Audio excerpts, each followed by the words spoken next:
Have you ever said to yourself, why can't I get over this already? Or I know better, so why do I still react like that? Because sometimes it's not even about what just happened. It's the fact that something from years ago still has a grip on you. You've taken it to therapy, you've read the books, you've prayed, you've journaled, you've tried to be mature about it. And yet it's like your body didn't get the memo. Something will happen, what we call a trigger, like a tone, a look, a comment, and suddenly you're irritated, shut down, anxious, overwhelmed, defensive, or emotionally flooded. If that's you, I want you to hear this clearly. You're not crazy, you're not broken, and you're not too sensitive because you have big emotions or reactions. It's your nervous system doing what it learned to do when it didn't feel safe. And today, I want to tell you about a type of therapy called EMDR because it helps you heal what talk therapy can explain, but your body still can't release. EMDR stands for eye movement desensitization and reprocessing. And EMDR is not some different form of therapy. It's still psychotherapy. It's just a different approach. Like, we love talk therapy. Talk therapy can be amazing and we still use it. But what makes EMDR unique is that it works with how your brain stores memories and how your nervous system responds to stress or trauma. So instead of only talking about what happened like you do in therapy, like you're used to, EMDR helps you to get to what got stuck or what shifted or changed for you because of your experience, and in a way that you can safely get to and process, so you get to relief. Now, the brain has a huge role in this process. So let's talk about the brain for a second. Your brain has all these different functions. One part is more focused on language and logic. That's the left part of your brain. That can explain things and analyze things. That's the part that does talk therapy really well. But another part of your brain that moves faster, the right part, is connected to images, emotions, body sensations, and survival responses.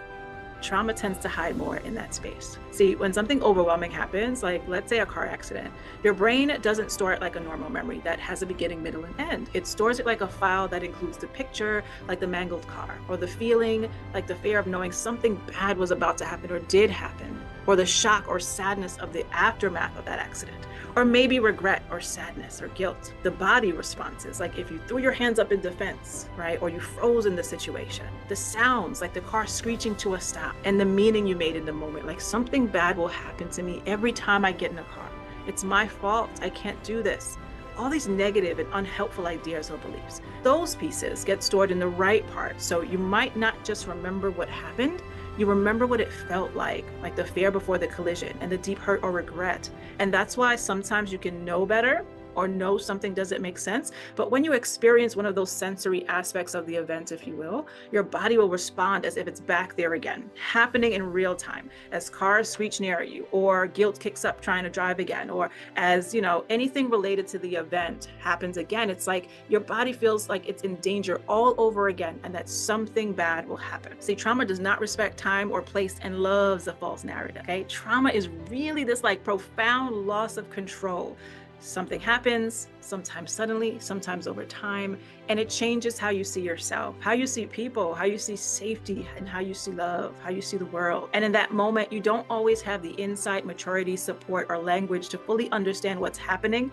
You can only accept or believe what you know for that moment. That gets locked into that memory. That's what the brain does to help you survive, right? So, oh no, cars are bad, screeching is bad. As soon as you hear or get close to it, you get anxious. Maybe you want to run, right? Oh no, she's in that place again, shut her down. The brain really takes the experience and all the pieces of it, all those sensory elements, what it now believes, and it packages it up. And I like to say it tries to bury it in the closet, not the front of the closet, but in the back, way back. As in you trying to forget the thing happened, pushing it aside, not talking about it. All of that is closet behavior, all right? And sometimes as you secure it back there, you do that with meaning or beliefs like I'm not enough, or I'm too much, or if I don't stay in control, something bad will happen again, or people always leave, or I'm unseen, or I can't trust anyone. Those meanings become the brain's shortcut for your survival response. Now, here's the part that makes this click for so many people. When you are triggered, it feels so big and so real in your present space, your present day-to-day, because it's like someone or something pulled open that closet and expose some things. Triggers pull up the things you thought you put away or you even forgot about. In that moment, it just activates what you understood back then. It brings the past to the present. So when you're triggered, it's not just that you're reacting to what was said right then and there, or what was felt, or what was smelt, or what was heard. It's that nervous system recognizing that, something is familiar here. Maybe it was that tone. Maybe it was a word. Maybe it was an expression. The way you dismissed something or were dismissed, and your brain connected that to that old meaning or hurtful experience, and it starts to get activated. It's like, oh no, this is the part where I'm not safe. Oh no, this is the part where I'm about to get embarrassed. Oh no, this is the part where I'm not enough. This is the part where my needs don't matter. And that's why you have this reaction. You might get defensive really quickly in conflict. That's why you might shut down in certain scenarios. That's why you might go from calm to heated before you can even control it, before you even know what's going on. And it's not because that somebody said something or something terrible is present, but it's because your body recognized something familiar and it perceived it as a threat. It recognized that stored memory from your past and it's activated trying to protect you, right? So now let's look at how we handle this emotional disruption. Most of us handle triggers in one of two ways. Option one, avoidance. We avoid the trigger. I don't want to go there. I don't want to talk about that. I don't want to listen to that. I don't want to talk to them. Or we just ignore it. We don't have conversations. We don't address things. And listen, avoidance makes sense because triggers are uncomfortable. But the problem is when we avoid triggers or our story, we also avoid the healing connected to those moments, and we create reasons for the mind to keep reacting without even telling you why. Option two, confronting. Some of us are like, yo, I'm just gonna deal with it, right? I'm ready, it's enough. I want my healing, I want my freedom, right? That second option is to face the thing, to face the triggers, and not to relive it because, right? Just because, right? Just because you're ready to stop letting it dictate who you are. That's why you want to revisit it, okay? So you go back to give it language. You go back to give it meaning. You go back and say, I was afraid then.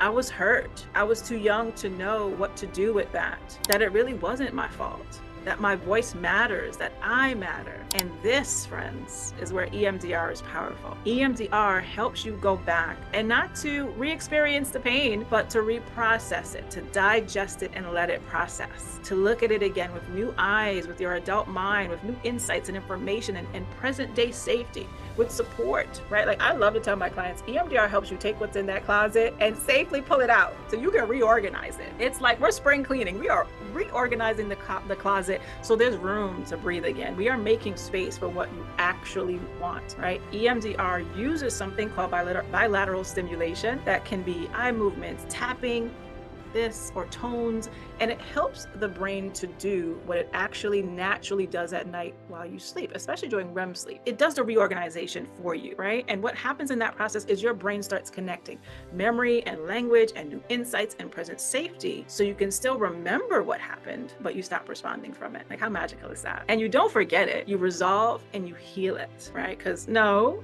EMDR is not hypnosis, it's not mind control. We're not erasing your memories. You are awake, you are present, your mind is actually leading the healing. And one of the reasons I actually personally love EMDR is because we don't just like throw you into the hardest thing. Like we really build your capacity. We build your window of tolerance first. We make sure that you have all the tools that you need to do this kind of work. We make sure that your nervous system can handle the discomfort and that you feel safe enough to do this work with us, right? Once we have that set up, then we do the deeper work. And honestly, like your mind gets really good at showing us what you can handle and not. And that's why this is also such a unique experience for each person, right? Some clients, things will move very quickly. And sometimes your mind, your body just says, no, we need to go at a different pace. And that's okay too. So never feel bad for how long your process takes. It is your process. It is your story. Heal how you need to, at the pace that you need to. This kind of trauma work will allow that. It never is just about like, tell me what happened and overloading your system and leaving you scared or flooded, right? No, we give you the tools to do this work in a way that feels safe and manageable. So if you're ready to stop letting triggers really run your life, and you want to try a different approach to healing, EMDR may really be a powerful fit for you. And I know you probably are ready. And I honestly would love to work with you, especially if you're in the New York area, if you're interested in traveling in for intensive EMDR therapy with me at Kenjo Psychotherapy Services. That's a possibility too. EMDR intensives is just another level to this, right? It's a really powerful option when you want to target some core issues. Like imposter syndrome comes up a lot for our clients, feeling unseen, over-functioning and emotional burnout, childhood trauma, anxiety and body-based fear responses. We can do that work in a way that can move you quicker right through that. We can process better. We can get through that closet quickly because of how we do it with extended sessions, where there's fewer disruptions, and sometimes even over multiple days, right? It's just a faster way to heal. It's an intensive. So if you are curious about EMDR or EMDR intensive, definitely check the description below for a consultation, and we can definitely get you more information, and we'll talk to you about what support would be best for you. But this was just a holistic overview of what EMDR is, how trauma works in our body, how it gets stored, and how this work can help you unpack and reorganize that. And it's just one of the many ways, but a great way to help you heal.